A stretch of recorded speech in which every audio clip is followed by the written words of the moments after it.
Saludos y bendiciones, queridos hermanos. Aquí estamos una vez más, el pastor Pedro Julio Fernández, para conducir esta sección de Confirmados en la Verdad, repasando o repensando el mensaje anterior. Nosotros hablamos en Lucas capítulo 15, los primeros 10 versículos, acerca de fiesta, gozo y alegría. Fiesta, gozo y alegría. Son 10 versículos, pero yo solamente voy a leer en este momento los primeros 3 de Lucas capítulo 15. Se acercaban a Jesús todos los publicanos y pecadores para oírle. Y los fariseos y los escribas murmuraban, diciendo: Este a los pecadores recibe y come con ellos.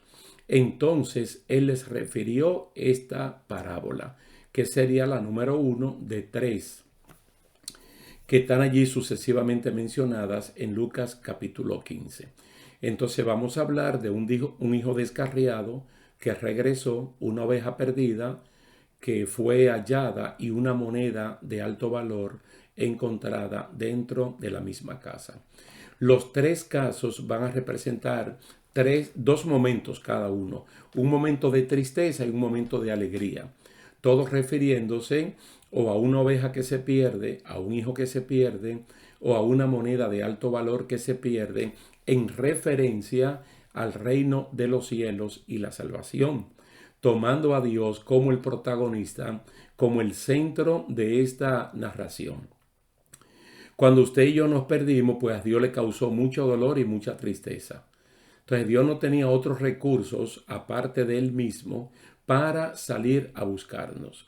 Cuando Él nos encontró, entonces la alegría fue tan grande que Él perdonó nuestros pecados y nos dio grandes promesas.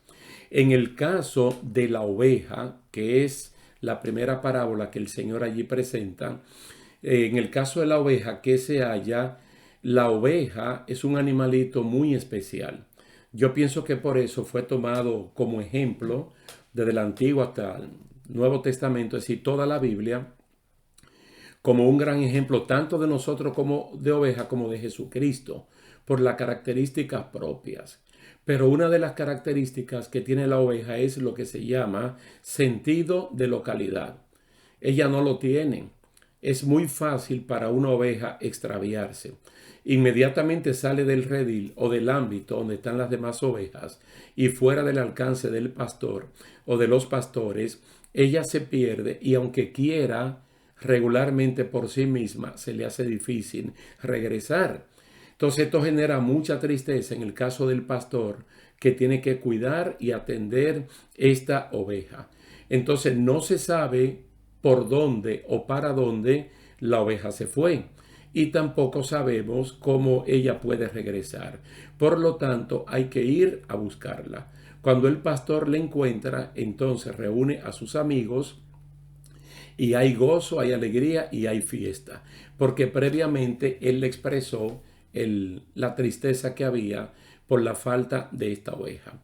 El hijo perdido, aquí está hablando de un papá que tiene 2 hijos varones y que el menor de los 2 decide que le den su parte de la herencia y dice que él se fue a una provincia lejana, pero no se sabe exactamente dónde se fue.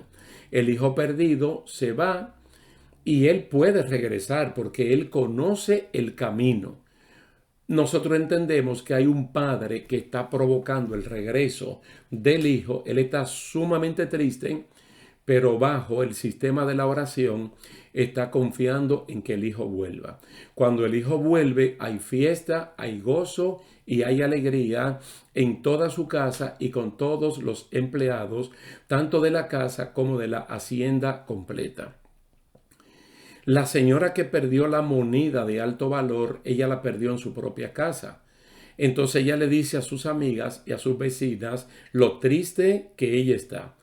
Pero no habla la parábola de que las vecinas o amigas se propusieran ayudarla a encontrar la moneda. Probablemente se solidarizaron, pero no pasaron de allí. Hubo simpatía con su situación, pero más nada. Entonces, la señora tuvo que hacerlo por mutuo propio, prendiendo luz en su casa, encendiendo la luz y limpiando su casa para poder hallar la moneda que se había extraviado. Hubo gozo, hubo fiesta, hubo alegría con sus amigas y con sus vecinas porque ella encontró esta moneda perdida. Hay como una enseñanza muy generalizada, tal vez es una regla de oro en toda la Biblia, de que uno tiene que llorar con el que llora. Y yo creo que no debería ser solamente una verdad de oro para los cristianos, sino para todos los seres humanos, especialmente aquellos que viven en comunidad. Dolerse con el dolor ajeno, llorar con el lloro ajeno, estar allí cuando las personas necesitan por lo menos de nuestra compañía o de nuestro diálogo. Pero también deberíamos gozarnos con el que se goza. Y la persona que recibió la solidaridad de que alguien estuvo allí a su lado en el momento cuando más lo necesitaba, cuando llegan los momentos de bendición, de gozo, de alegría y de fiesta, debería hacer memoria de las personas que estuvieron allí en el momento del dolor y compartir con ellos. Noten que estas parábolas, que no es una sino tres, en Lucas capítulo 15, está hablando del reino de los cielos. Está hablando de perdidos y de rescatados, de perdidos y de hallados, de perdidos y de encontrados, y del tremendo gozo que hay en el cielo por una sola persona que se arrepiente. Porque también en el cielo, comenzando por Dios o la Santísima Trinidad, sabiendo que son personas con atributos, uno de ellos los sentimientos, también hubo dolor cuando todos pecamos y todos nos descarriamos. Cuando Dios buscó y no encontró una sola gente buena, hubo tristeza en su corazón.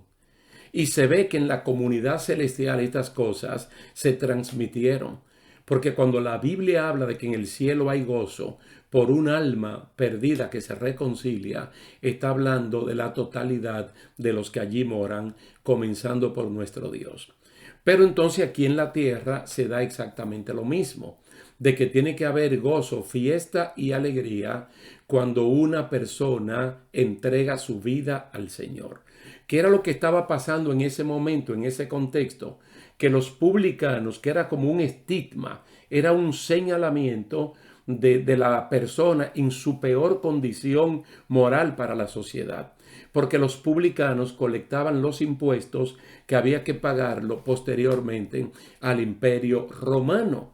Entonces ellos hacían su trabajo, muchas veces se excedían y eran odiados. La segunda categoría es generalizar a toda la persona que no son santurronas, que no son religiosas, como pecadores. Entonces, este sector religioso clasificaba a los seres humanos de ese momento entre publicanos y pecadores. Y resulta que publicanos y pecadores se acercaban a Jesús para oír el mensaje de la palabra de Dios. Pero no solamente escuchaban, sino que Jesús se juntaba con ellos y con ellos comía. Había una especie de simpatía, de empatía, de acercamiento en un proyecto misional de parte de Cristo que es de encarnar el problema de los demás. Pero este sector se disgustaba. No había gozo, no había fiesta, no había alegría. Porque si un pecador se arrepiente, es un delincuente menos para la sociedad. Y es una persona que ha encontrado el camino correcto después de haberse extraviado. Pero ellos no lo veían así. Pero aquí lo importante es cómo Dios lo ve, cómo Dios nos ve. Y en el mensaje de fiesta, gozo y alegría, nosotros destacábamos que en el capítulo 19, por ejemplo, del libro de Apocalipsis, hay una gran invitación en el cielo. Probablemente la mayor expresión de gozo en el cielo es cuando una persona recibe a Cristo como Señor y Salvador y cuando se celebra la boda del Cordero con la iglesia precisamente en el cielo. Es muy importante para nosotros tener en cuenta que el gozo, la fiesta y la alegría se deben dar en el contexto en el cual estamos. Incluso nosotros mencionamos la primera parte del capítulo número 1 de Santiago, cuando habla de hermanos de la iglesia, de familias de la iglesia que están pasando diversas pruebas y que en esa situación se puede producir el mayor de los gozos. Un gozo que lo hemos llamado de suma, como summa cum laude, lo más alto que se pueda obtener. Solamente el cristiano, que puede pasar por momentos críticos, también puede llegar a momentos altos y tener gozo, fiesta y alegría en su propia vida, en la de su familia y cuando una persona recibe a Cristo como Señor y Salvador. Qué alegría tan grande cuando en la congregación, después de dar el mensaje de la palabra de Dios voluntariamente, no a la fuerza, una persona decide hacer pública la aceptación de Cristo como su Señor y Salvador, fruto de lo que el Espíritu Santo ha hecho en su corazón. Que Dios te bendiga, que Dios te guarde y te damos toda la oportunidad para que repienses, para que repase sobre Lucas capítulo 15, los primeros 10 versículos con el título Fiesta, Gozo y Alegría. Dios te bendiga mucho y será hasta una próxima ocasión.